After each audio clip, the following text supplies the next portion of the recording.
Senator Athan Achonu. Good afternoon, sir. Good afternoon.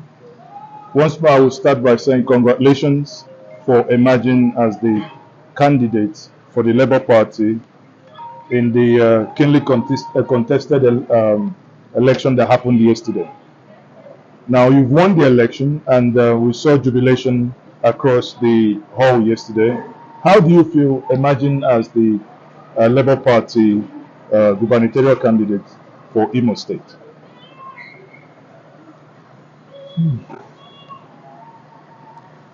I feel great.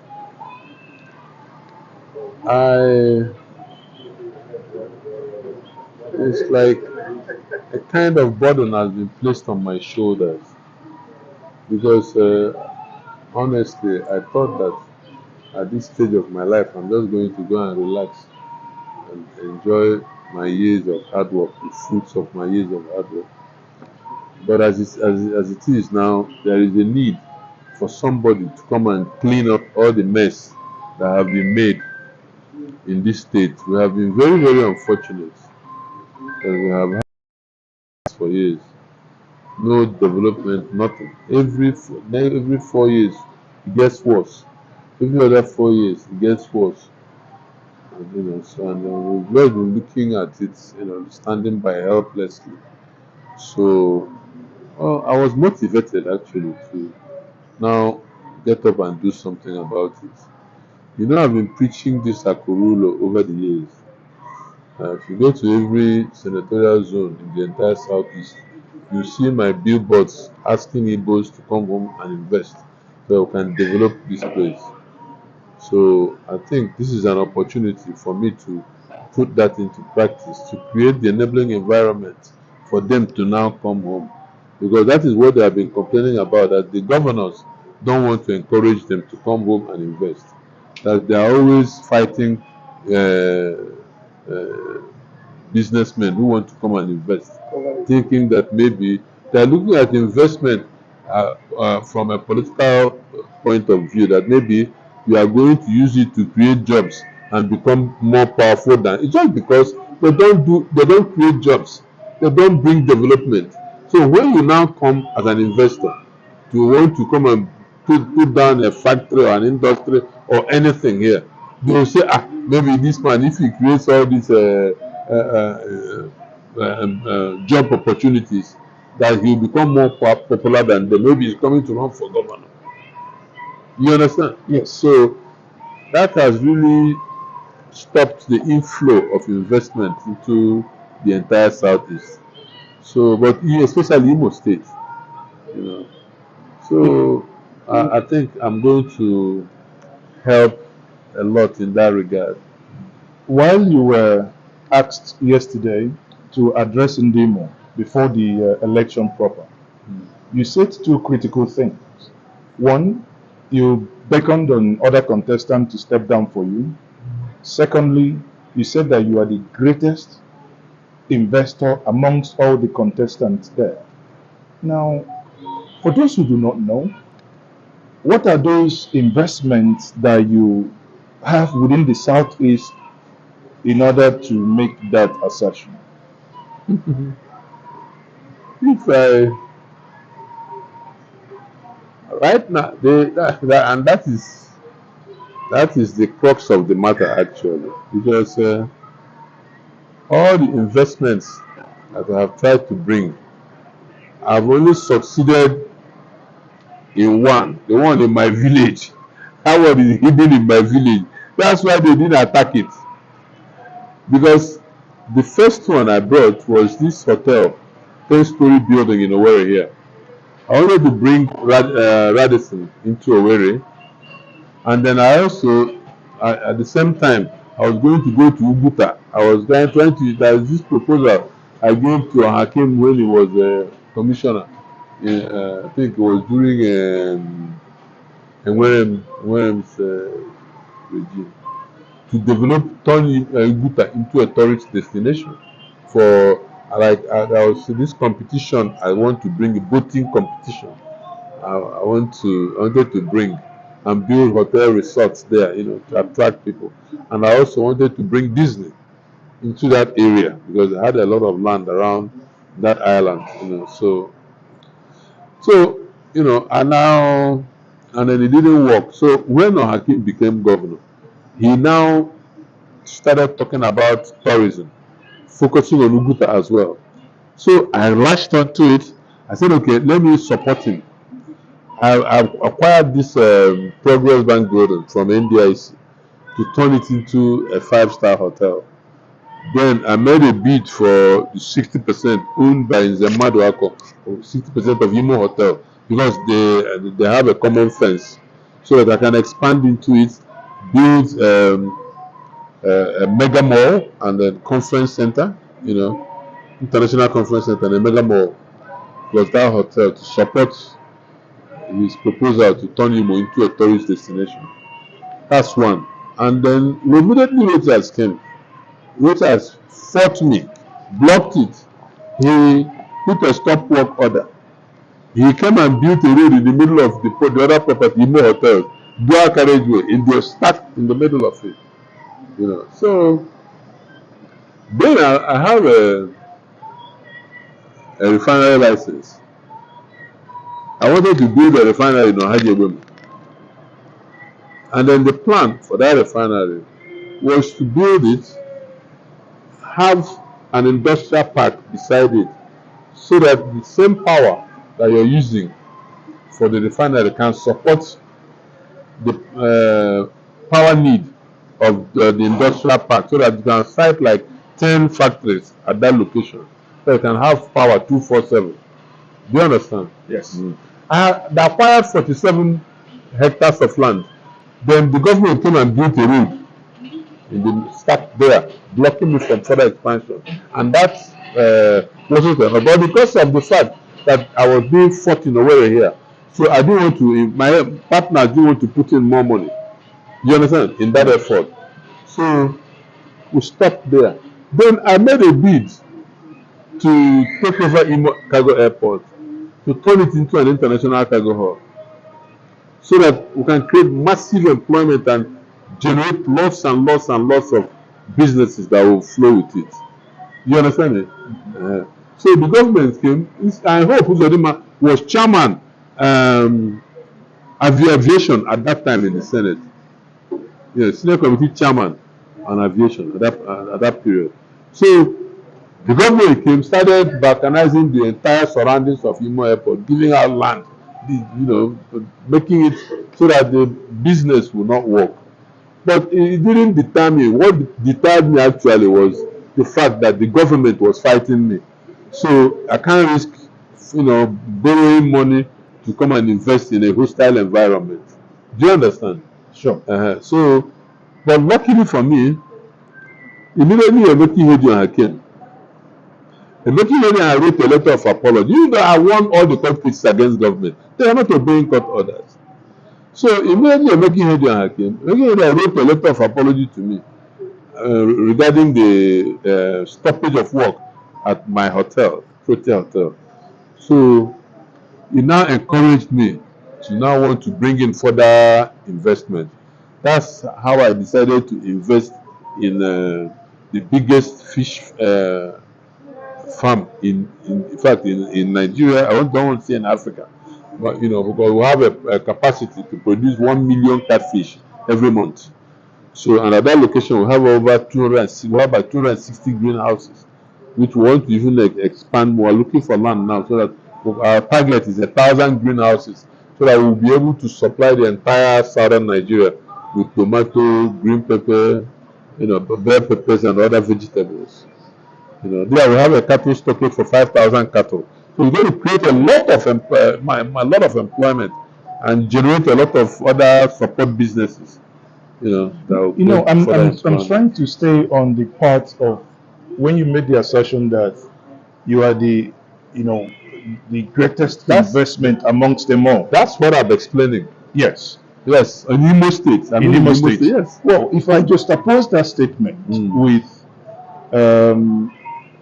someone like I think the Abasa farm boasts of about 5.8 million catfish. sitting on a 2.4 kilometer unearthed ground. I do not know, I'm not trying to, but I'm just trying to, wrap my head around the gargantuan nature of this farm, and I would say I would like to visit your farm also. I know about us. I'm talking of output per month. Okay. I'm not talking of the number of fish that we have. Okay. Fingerling from fingerling to that's that quantity you're quoting is what we produce as fingerlings regularly. I'm talking of our monthly output every month. What we harvest. 1 million. Yes, every month. Yes, and we're going to increase it to 2 million actually. Yes. So now, if there is a long way to the election in November, and the people of Imo will be listening to us after this interview. And what is that you can see today that is broken in Imo that your emergence will help fix, that they will be looking forward at those things you do for them if elected the governor of Imo State? Actually, everything I have done in my life, every business I've tried to do. Let me give you an example.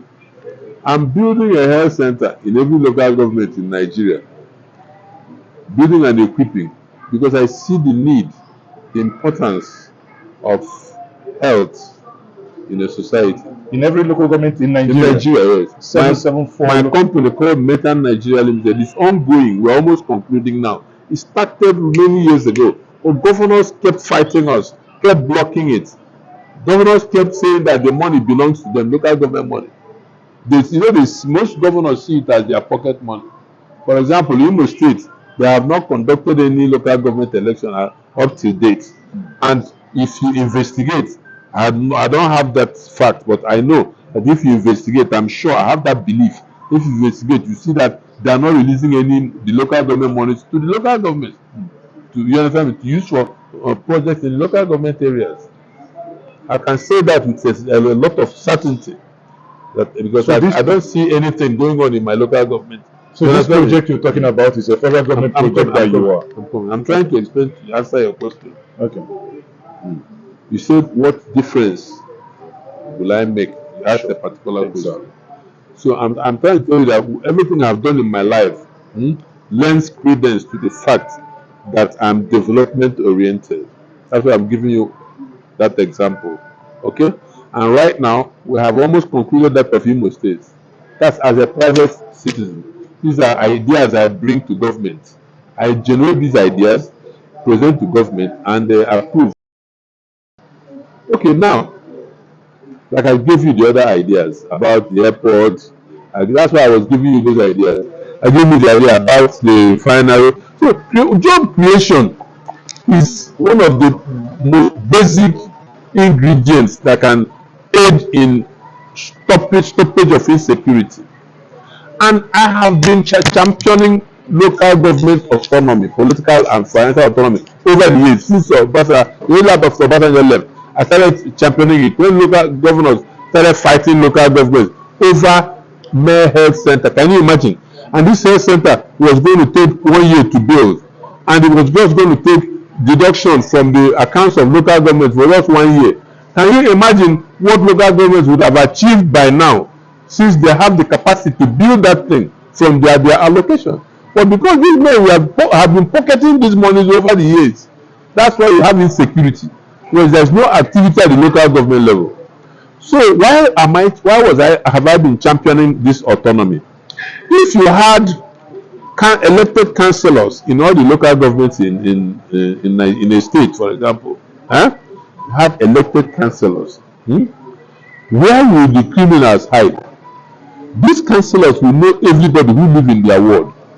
Are you following me? So once you have effective local government system, you have security. Are you following me? So, and then these councillors also will be getting some projects for their various wards. So money will be flowing everywhere.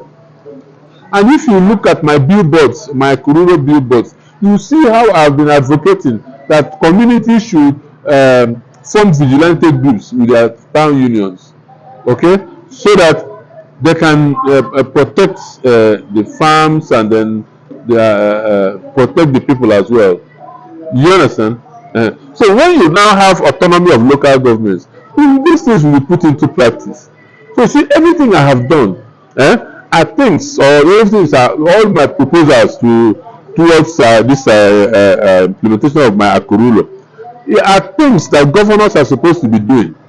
If you look at one of the messages, I said that the southeast governors can build an interconnecting rail line south in the that will connect us to the south, since we have been abandoned by the federal government, and they should do such things. You understand? These things will improve commerce. So basically, from what you're saying, you have the view that one of the reasons why in the last elections, the sort, comments that were made in Lagos, for instance, happened as a result of us not really thinking ahead of time. Yes. So let me tell you why the Igbo man is frustrated out of his domain. Do you know why? Okay, it's only in the southeast and south that if you go every 1 kilometer, you see police checkpoints. They are treating us like a conquered territory, and the governors are not resisting it. Every 1 kilometer, you see custom checkpoints. You can't see that in the southwest. You can't see that anywhere in the north at all. They don't exist. And all the smuggling is done in the north. Meanwhile, you will not see custom checkpoints there. They are done across border. The most smuggling activities are done across all the land borders. And the southeast doesn't have any land border except the one in south in Calabar or somewhere there. Are you following me? So, but they don't question it. Okay, look at, you have a place like Borno where you have all these terrorist activities. You have Zamfara. You don't see all these checkpoints. But here, for the last 20 years, this thing has become so controversial. You understand me? Every time businessmen will be crying. Drivers association will be crying. Nothing is done about it. The governors don't do anything about it. Do you understand me? And so that was driving away our traders, so that because they have it easier in Lagos, in Kano, in Abuja. Are you following me? So these are the things that we need to do to bring them back home. You know? Thank you very much for that elucidation. Yes. Yesterday, I read reports that there were, after the convention here, that there was another convention also. Are you perturbed by any chance if there were any sort of convention that happened, a parallel one? No, I mean, it goes to show the popularity of the Labour Party. You understand me? And the viability of Labour Party's opportunity to take over power in Imo State. So all we need to do is to bring everybody back together. We are a family. Labour is one family. If there are misunderstandings, we will resolve it. You understand? And then take it from there. So what you're saying, in essence, if there is any sort, you will go out of your way to ensure that. No, it's not out of my way. As the candidate of the Labour Party now, it's my duty to bring all my colleagues together. We're members of the same party, Labour Party. If there were any misunderstandings in the past, it's my duty now to resolve such issues so that we can forge ahead. From the comments made yesterday during the primaries, where there appears to be so favored by the party HLM. Obviously, things didn't pan out as they probably had planned it. Now, what will be your next approach? My what? Your next approach, based on those, yesterday we saw people stepping down, saying that a certain candidate is being supported. And obviously, after that election, we all saw the way they left the hall. What is the next line of action? No, that candidate, I had approached him earlier before the election. That I gave him a proposal that we should work together. So I still spoke to him after that election. I hugged him, congratulated him for a good fight. You understand? But you expect such things in politics. You can expect gang ups and all that. I mean, this is Nigeria.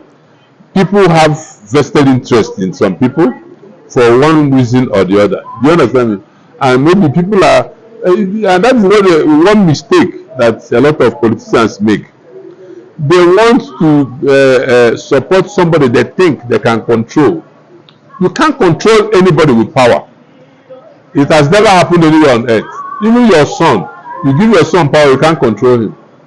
So that's a very big mistake people make. And every time they get disappointed, they shoot themselves in the foot. So I took it in my stride. Do you understand? I see that as a human failing. All those, plans to do this, do that, so. In Imo State, you know that security is a great challenge. Yes. You defeated a general, a captain, and also a retired inspector general, acting assistant inspector general. Mm-hmm. What would be your security strategy to ensure that security returns to Imo State if elected the governor of the state?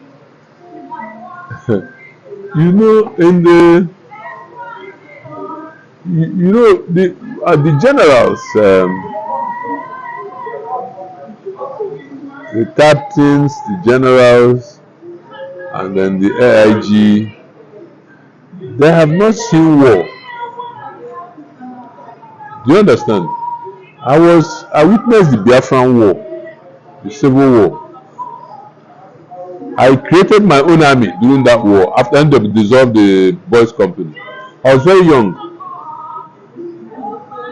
I had my own army, So, and then being a general, once you are retired, you are retired. Are you following me?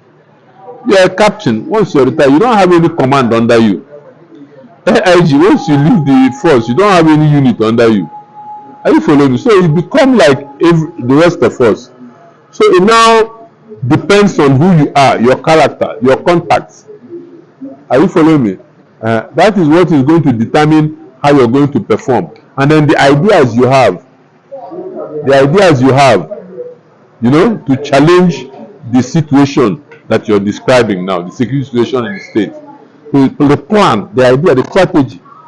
That is what matters. Not whether you are a retired general or after all, we have Nigerian army, we have all the generals. Boko Haram has been creating havoc in the north. We have army, we have air force. How many generals do we have in the army? How many do you have in the air force? How many do you have in the navy? How many AIGs do you have in the police? Boko Haram is running roughshod over the northeast. Are you following me? Yeah, so it doesn't depend on that at all. Okay, finally, before I let you go. Yeah. The election yesterday, we've read media reports saying that it was heavily financially induced. Is there any atom of truth in such reports? I don't know what they mean by that. So nobody has told me that. I'm just hearing it from you for the first time.